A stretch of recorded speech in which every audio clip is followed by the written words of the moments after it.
आप सभी माताओं को जितिया व्रत की हार्दिक शुभकामनाएं। हिंदू धर्म में जितिया व्रत एक महत्वपूर्ण व्रत है, जिसे जीवित पुत्री का व्रत भी कहा जाता है। माताएं इस व्रत को संतान की लंबी उम्र, स्वास्थ्य, खुशहाल जीवन व समृद्धि के लिए रखती हैं। जितिया व्रत हर साल अश्विन माह के कृष्ण पक्ष की अष्टमी तिथि को रखा जाता है। मान्यता है कि यह व्रत विधि विधान के साथ रखने से संतान का कल्याण होता है और लंबी आयु व निरोगी जीवन का आशीर्वाद मिलता है। मान्यता है कि इस व्रत को करने से न केवल संतान का कल्याण होता है, बल्कि परिवार में भी सुख शांति बनी रहती है। इस साल अश्विन माह के कृष्ण पक्ष की अष्टमी तिथि का आरंभ 13 सितंबर 2025 नहाय खाय से हो रहा है और इसका समापन 15 सितंबर 2025 दिन सोमवार को होगा। जितिया व्रत के एक दिन पहले नहाय खाय की परंपरा है, जो इस साल शनिवार 2025 में 13 सितंबर को है। विभिन्न क्षेत्रों में नहाय खाय के नियम अलग अलग तरह के होते हैं।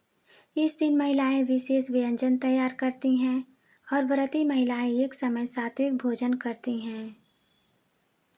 नहाय खाय में आप अरवा चावल का भात, 5 से 7 प्रकार की सब्जी, अरहर की दाल, पकौड़ी और पापड़ खा सकती हैं। नहाय खाय के दिन कुछ खास नियमों का ध्यान रखना चाहिए। नहाय खाय के दिन व्रती महिलाएं सुबह भोर में उठकर पवित्र नदी में स्नान करती हैं। जिन महिलाओं के लिए नदी में स्नान करना संभव नहीं होता है, वे घर पर ही पानी में थोड़ा सा गंगा जल मिलाकर स्नान करती हैं। इसके बाद विधि विधान के साथ पूजा की जाती है। पूजा के बाद ही सात्विक भोजन ग्रहण किया जाता है। ध्यान रहे कि नहाय खाय के दिन लहसुन प्याज वाले भोजन का सेवन भूलकर भी न करें। नहाय खाय के दिन से ही जितिया व्रत का प्रारंभ हो जाता है। दरअसल जितिया व्रत 3 दिन का होता है। 13 सितंबर को पूरे दिन और रात को व्रत रखने के बाद 15 सितंबर की सुबह जितिया व्रत का पारण किया जाएगा। सूर्योदय के बाद कभी भी व्रत का पारण किया जा सकता है। पारण से पहले व्रती महिलाओं को स्नान आदि के बाद विधि विधान से जीवित वाहन देवता की पूजा करनी चाहिए।